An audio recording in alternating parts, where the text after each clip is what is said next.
Eddie, Stanley Cup playoffs. What do you make of Connor Hellebuck right now? Where's his game at? Well, it's definitely been challenging for him. I've been watching a few of the games, and he's been playing really amazing in some of the games, and then other games hasn't been quite as consistent. So I'm sure his mindset is he's going to come out and try and play the best game he can possible. Um, the playoffs is a whole different animal than the regular season. The level of speed and the scrambles that happen around the net, are so much more intense and faster, and you got to be able to scramble, and obviously everyone's crashing the net, and lots of screens going on. So um, it takes a while. It took me a few years to be able to elevate my game to that next level, and it's a learning experience. Each year you play in the playoffs, you learn from your past experiences, and you get better each year. Some guys can do that, and some guys can't. As you look at it, then, do you think this is just part of his progression, or is there a problem here? Well, I don't think there's a problem. Um, I've seen him in a couple games where he has uh, his game definitely increased to the next level where it needs to be. So he's starting to figure that out, and he's coming up with the big saves when you need to. Um, as you're a younger goalie, you got to be able to figure that out if you want to win a Stanley Cup. And I see him doing it in some games. How does he fix it fast? Right? Like he's got, so now you're in the playoffs, right, Eddie? And you've been through this, right? Yeah. Maybe your game isn't going the way you want it to go. How do you shut the noise out and fix it? Well, I had Leon, so Leon was great in the video room. We'd get in there and watch tape, and watch the things that happened on the ice, and you got to be able to make adjustments. I was really good at making adjustments to my game all the time, whether it was because of the way the other team was playing, or the way our team was playing in front of me. You have to be able to adjust. You have to be able to control the tempo of the game. The goalie can do that by, you know, slowing down the game, by creating more face-offs. Whenever I felt that I maybe wasn't playing as good as what I should, or maybe the team was struggling, or the other team had momentum, you want to slow that game right down. A face-off after face-off after face-off. Anytime you had a chance to get the puck, you want to cover it and create a face-off and start over and get things where, for me, it was like, okay, now I'm in the groove. Now we can start picking it up. And then you have to have a sense of your own team. If your team has that, confidence, and they're starting to pick up, you definitely want to keep the game going fast and gain that momentum for your own team. It takes a long time for a goalie to learn that, and some goalies never figure that out. If you had a few minutes with Connor Hellebuck today, what would you tell him? I would tell him not to worry about the outcome. Just compete. It's one shift at a time, and just compete. Don't think, just compete.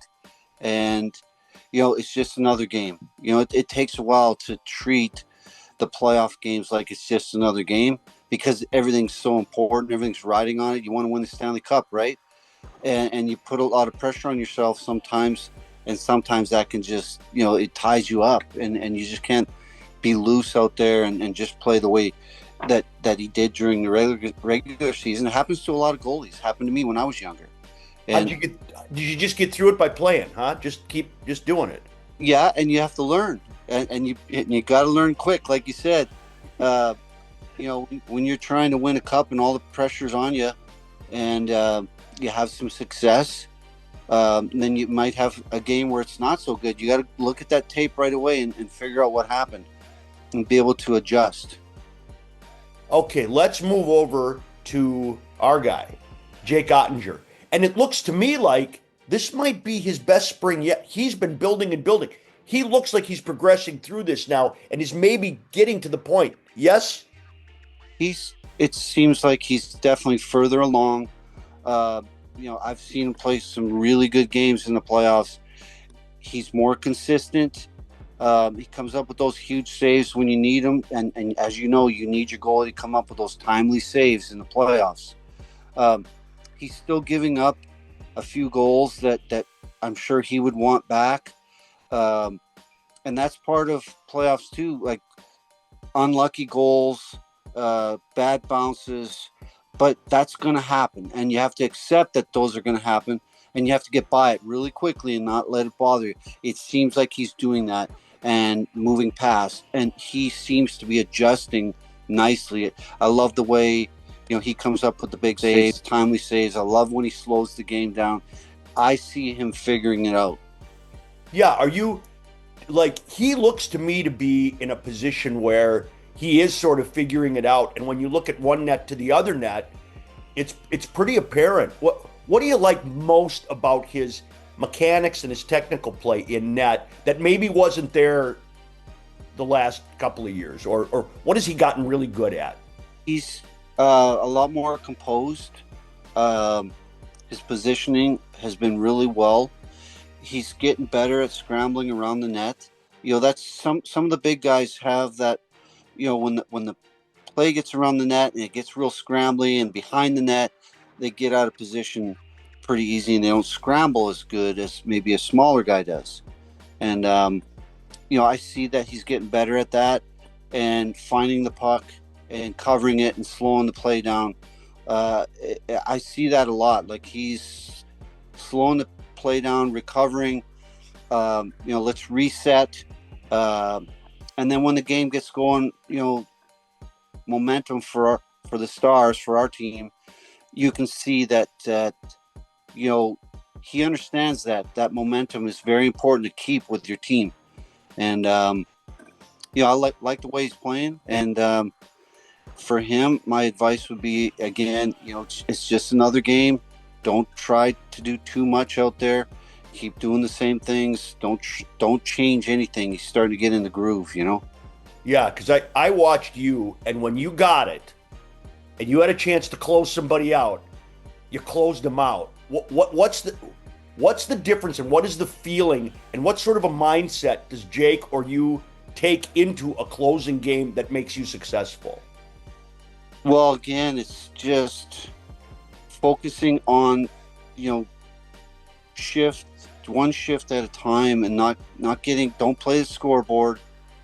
You can never. It's no different. So it's no different in an elimination game for you, or is it? I treated them all the same. When I was up best, it's just another game. Of course, it's game 7, and the other guy at the other end, Patty Waugh or Dominic Klasick or Marty Brodeur, they're going to play great, and it's a competition between you and them, and I always relished that competition. It brought out the best of me. I believe it brought out the best of them. It made for great entertainment because the fans knew about it, the media loved it, and coaches played it up. I don't see them do that as much anymore in the game. They don't get focused on certain players. It seems like it's always fun though. I think as long as you can have that mindset, hey, this is the best time of the year, right? Stanley Cup playoffs. There's no better time. You just go out there and enjoy every moment of it. That's the way. Eventually, I try to treat every game. The fans, you're going out there to put on a show for the fans, and I loved entertaining, and coming up with the big saves, and being the difference. You got to relish those moments. All right, what does this team then look like compared to your team in 1999 that won it? What are the similarities, and how do you like their chances right now? Well, this is obviously a much different game than when we played. It's much faster. The players are a lot younger. It's nowhere near as tough, like as far as the battles that went on back when we played. Like they allowed the battles to happen for the most part. Like you weren't going to stand in the crease back then. You weren't going to be near me, near the goalie. Oh no. No, like you had and Buds, and Maddie and Sean, the guys in front of them. Hatch. Yeah, yeah. If you're gonna stand there, you're gonna get cross-checked, 20 times in the back, and you're gonna get slashed in the side of the knee by me. And if you're gonna stand near the crease, you're gonna pay the price. So it was a much different game. A lot of big hits, a lot of cross-checking and elbows and just like all out, war on the ice. It was like that. It was still a lot of skill involved. You just added that extra um, defensive side that they don't allow anymore, that intimidating side that they don't really allow anymore. Yes, the games are still awesome to watch. They're still intense. There's some fights every once in a while, which I enjoy watching. You got the most competitive guys in the world, and it's so nice when you see the refs let them play, and the rough side does come out more in the playoffs. I love it. It's fun to watch. Our team was a very veteran team. How many Hall of Famers do we have on our Oh team? God. Yeah. Everybody. Team. Yeah, everybody. Everybody. Right. We just had a very veteran team. And bringing Rantanen in, obviously, he's a veteran guy. And he's obviously a gamer. You can see that. He always has been.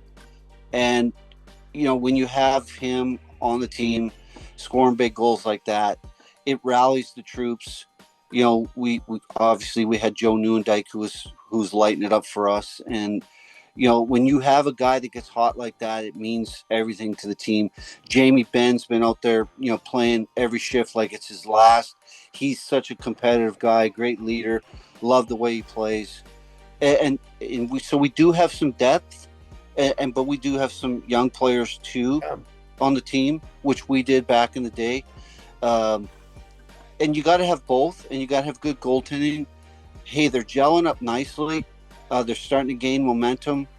It'll be a tough game tonight to win in Winnipeg. It's going to be fun to watch, and I just want to see a good game.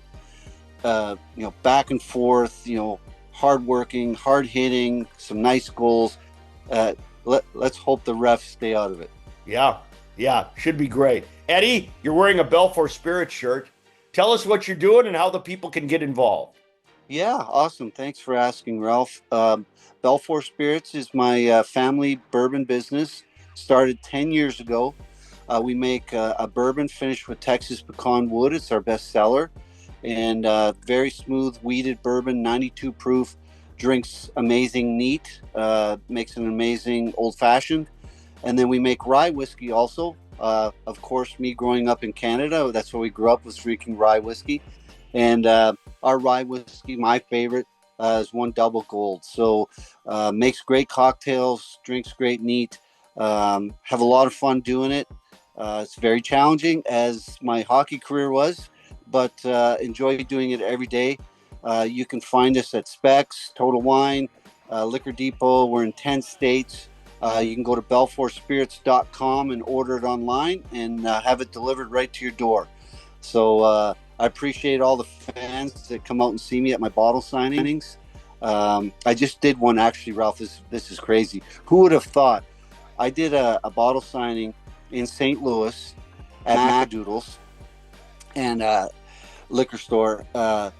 I signed bottles for over 4 hours straight for the Blues fans. No way! Yeah, and you know how Blues fans, love to hate me, right? Right, they love to hate you. Oh yeah, but we had a lot of fun. I bet it was great. Oh yeah, they were heckling me and everything in the line. But yes, fantastic. Are you going to do it in San Jose? I don't think so. I don't know if I can get out of there. You might not get out of there. It's a lot of fun, and it's so fun reminiscing with the fans. Obviously, my Stars fans come out and see me here in Dallas. Oh, that's great. But it was pretty cool to see the Blues fans come out and heckle me and talk old stories. The old days of those rivalries, second to none. So I'm very thankful to all my fans, whether they're Blackhawk fans, which a lot of them showed up too. Sure they are. Yeah, Yeah. and you every once in a while you'll get Maple Leaf fans. They're everywhere. So Yeah. I'm thankful for that, and thankful for everything that we've done in this business. It's very rewarding. One of the stories I tell Ralph, back in the day when I was a rookie, uh, late '80s, early '90s. Nowadays all the recovery drinks are Powerade, Gatorade, and all these Yeah. science sports drinks, right? Well, back when I was a rookie, first time we went to Winnipeg, Manitoba to play the Jets, where I grew up in Carmen, right near Winnipeg. Our recovery drinks on the table after the game were Labatt's Blue and Crown Royal.